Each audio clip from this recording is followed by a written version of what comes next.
Best varicose veins చికిత్సనే పొందండి. నొప్పి లేని చికిత్స కోసం సంప్రదించండి ఎబిస్ హాస్పిటల్.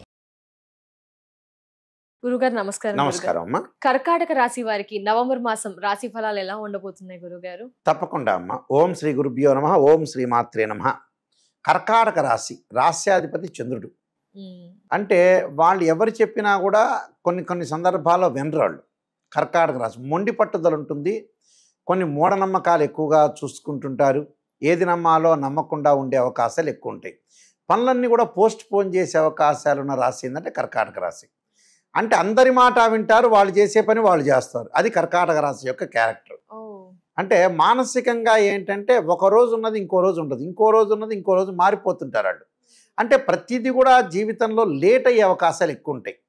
చాలామంది కూడా లేట్ చేస్తుంటారండి జీవితంలో. జీవితం ఏదో 500 సంవత్సరాలు మనం బతుకుతామని ఏదో మన డ్రామా ముగించుకొని వెళ్ళిపోవటమే అంతే.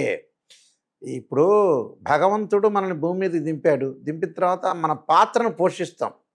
ఆ పాత్ర అయిపోగానే వెళ్ళిపోవటమే అంతే, ఏముండదు అక్కడ. కానీ కర్కాటక రాశి వాళ్ళు ఏంటంటే ఇంకా ఎక్కువ అతిపెద్ద పాత్ర ఉంటుందేమో, 500 సంవత్సరాలు జీవిస్తారేమో అనే ఉద్దేశంతో చాలా లేట్ చేస్తుంటారు లైఫ్ని. అంటే ఒక వివాహం గురించి కానీ, ఒక సంతానం గురించి కానీ, ఒక ఫైనాన్షియల్ డెవలప్మెంట్ కానీ ప్రతిదీ వాళ్ళు అనుభవించలేరు, చూస్తూ ఉంటారు. అక్కడ కంచంలో అన్నం పెట్టుకుంటాం, చూస్తుంటాం, తినం మనం. అక్కడ ల్యాండ్స్ ఉంటాయి చాలా, అవి ఎప్పుడు పెరుగుతుంటాయి అని చూడటమే కానీ దాన్ని అనుభవించే శక్తి అనేది వీళ్ళకు ఉండదు. అలాంటి చాలామంది వ్యక్తులు ప్రపంచంలో ఉంటారు. అందువల్ల వీళ్ళకి ఏంటంటే కర్కాటక రాశి వాళ్ళకి 10 మందిలో 6 ఇలానే ఉంటారు. 10లో 6-7 ఉంటారు ఇలానే. వాళ్ళు మార్చుకోవాలి, లైఫ్ని టర్నప్ చేసుకోవాలి, లైఫ్ స్టైల్ని మార్చుకోవాలి. లైఫ్ ఎలా ఉండబోతుంది, ఎంతకాలం బతుకుతాము, ఎంతవరకు మనం బట్టలు వేసుకుంటున్నామా లేదా కార్లో లగ్జరీగా అనుభవించడం వెళ్ళిపోవటమే ప్రపంచంలో. ఇంక అంతకంటే మించింది ప్రపంచంలో లేదు. అందువల్ల ఇలాంటి క్యారెక్టర్ వాళ్ళు కర్కాటక రాశి వాళ్ళు అంటారు.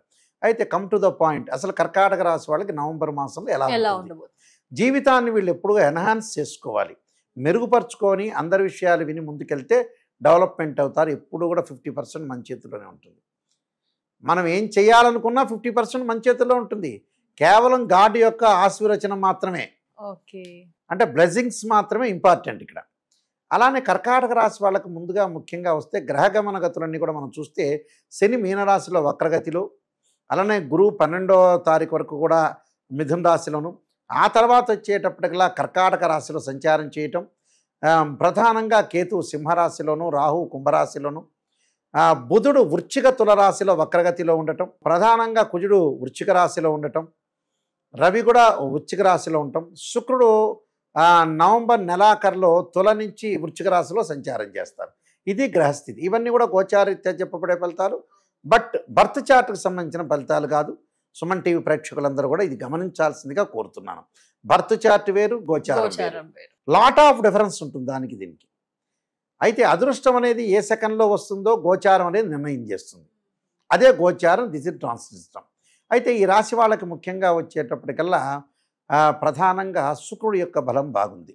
శుక్రుడు యొక్క బలం అంటే కర్కాటక రాశి వాళ్ళకి ఏంటంటే లాభాధిపతి అయిన శుక్రుడు కర్కాటకం, సింహం, కన్య, తుల చతుర్థ స్థానంలో ఉంటాడు. చతుర్థ స్థానంలో ఉంటే ఏంటంటే వివాహాది శుభ కార్యక్రమాలు కావటం, సుసంపన్నమైన కుటుంబం నుంచి మంచి భర్త, భార్యాభర్తల యొక్క వధూవరులు అనుకూలంగా ఉండటం, అంటే మంచి సంబంధ బాంధవ్యాలు, బాండింగ్ అనేది కలిసే అవకాశాలు ఉంటాయి. ఫ్యామిలీ పరంగా అనుకూలంగా ఉండటం ఒకటి, అన్నదమ్ముల మధ్యలో సఖ్యత బాగా పెరగటం ఒకటి, అలానే లగ్జరీగా నూతన వాహనాలు కొనుగోలు చేసే అవకాశాలు ఎక్కువ ఉంటాయి. స్త్రీలు ముఖ్యంగా బంగారు ఆభరణాలు కూడా కొనుగోలు చేసే అవకాశాలు ఎక్కువ ఉంటాయి. అలానే స్త్రీలకి విషయానికి ముఖ్యంగా వస్తే గతంలో ఏదైతే చదువు కానీ, అలానే గతంలో ఏదైతే వ్యాపారం కానీ, గతంలో ఉన్న ఉద్యోగం కానీ అవన్నీ కూడా ఎక్కడైతే బ్రేక్ అయిందో మళ్ళీ స్టార్ట్ చేయాలని, భర్తకి సపోర్టుగా ఉండాలని ముందుకు వెళ్ళే అవకాశాలు ఎక్కువగా ఉంటాయి. సో శుక్రబలం అనేది చాలా బాగుంది. అలానే శుక్రబలంతో పాటు ఇంకా మిగతా గ్రహాలను మనం చూసుకునేటట్టయితే కుజుడి యొక్క సంచారం, ఈ రాశి వాళ్ళకు వచ్చేటప్పటికల్లా కుజుడి యొక్క సంచారాన్ని మనం చూస్తే దశమాధిపతి అవుతాడు కుజుడు. దశమాధిపతి అయిన కుజుడు వృశ్చిక రాశిలో సంచారం చేస్తారు. అంటే కర్కాటకం, సింహం, కన్య, తుల, వృశ్చికం, వృశ్చిక రాశిలో ఉంటాడు. అంటే వృశ్చిక రాశి అంటే ఏమిటంటే ముఖ్యంగా పంచమ స్థానంలో కుజుడి యొక్క సంచారం. ఆ కుజుడు తన సొంత క్షేత్రంలో ఉంటాడు. అంటే సంతానం గురించి కొంత ఆందోళన పడే అవకాశాలు ఎక్కువ ఉంటాయి. అంటే సంతానం లేని వాళ్ళకేమో ఇన్ఫెర్టిలిటీ ఇష్యూస్ అంటారు, మాకు ఇంకా సంతానం కలగట్లేదు అంటారు. సంతానం సంపదప్రదం. అల్టిమేట్గా ఏ మనిషి అయినా డబ్బులు సంపాదించేది ఏమిటంటే సంతానం గురించే. అవును గురుగారు. ఆ సంతానం వివాహం అనేది చేసుకోవడానికి సంతానం గురించే పాయింట్ ఇక్కడ. సంతానం బాగుంటే తల్లిదండ్రులు బాగున్నట్టే. అలాగ సంతానపరంగా కొంత ఆందోళన కలిగే అవకాశాలు ఎక్కువ ఉంటాయి. అలానే బుధుడు బాగున్నాడు కాబట్టి వ్యాపారరీత్యా అనుకూలంగా ఉండే అవకాశాలు ఎక్కువగా ఉంటాయి. ఎందుకంటే వ్యయాధిపతి అయ్యాడు ఇక్కడ. తృతీయాధిపతి అయిన బుధుడు వీళ్ళకి చతుర్థ పంచమాల్లో ఉంటాడు. చతుర్థ పంచమాల్లో ఉండటం వల్ల కొద్దిగా వ్యాపార విస్తరణ, వ్యాపారంలో కొంత ఆలోచనలు కొన్ని పెరిగే అవకాశాలు అనేవి బాగా ఎక్కువగా ఉంటాయి. అలానే ద్వితీయ స్థానంలో కేతు యొక్క సంచారం పరంగా కొద్దిగా తీర్థయాత్రలు, పుణ్యక్షేత్రాలు చేసుకోవటం, కుటుంబంలో భార్యాభర్తల మధ్యలో చిన్న చిన్న చికాకులు వచ్చే అవకాశాలు ఉంటాయి. తొందరగా సమసిపోయే అవకాశాలు ఎక్కువగా ఉంటాయి. అలా రవి బలాన్ని మనం చూసుకునేటట్టయితే ద్వితీయాధిపతి పంచమ స్థానంలో ఉండటం వల్ల రవి వల్ల కూడా ఉద్యోగ భద్రత అనేది ఎక్కువగా ఉంటుంది. స్థానచలనం జరిగే అవకాశాలు ఎక్కువగా ఉంటాయి. కాబట్టి ఇక రాహు విషయానికి మనం వస్తే, రాహు వచ్చే కుంభరాశిలో సంచారం చేస్తారు. అష్టమ స్థానంలో రాహు. అష్టమ స్థానం రాహు ఉండటం వల్ల ఏంటంటే ఆరోగ్యపరంగా భద్రత అవసరం. ఆరోగ్యాన్ని నెగ్లెక్ట్ చేయకూడదు. అంటే దీర్ఘకాలిక వ్యాధులు ఉన్న వాళ్ళు ఎవరైతే ఉంటారో అలానే ఆందోళన చెందాల్సిన అవసరం లేదు, అలానే నెగ్లెక్ట్ చేయకూడదు. ప్రజలకు ఏమిటి అంటే ఏది నెగ్లెక్ట్ చేయకూడదు అది నెగ్లెక్ట్ చేస్తారు.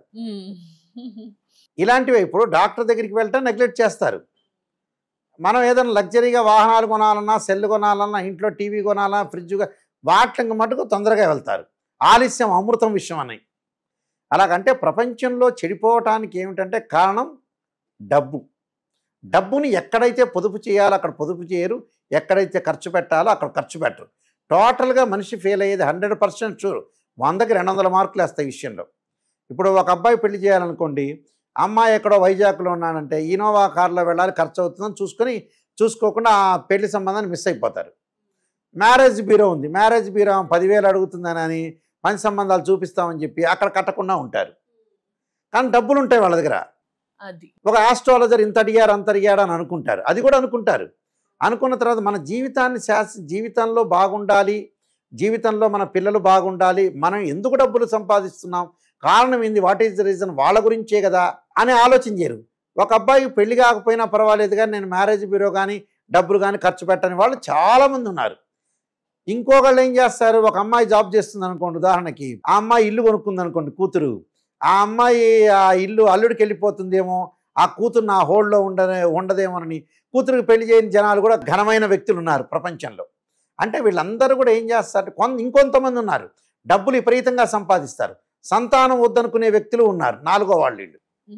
డబ్బులు ఎందుకండి, వాస్తవంగా అయితే లిమిటెడ్గా కొంత సరిపోతుందిగా. సంతానం ఉంటేనే డబ్బులకు యూజ్, పిల్లలుంటేనే జీవితం.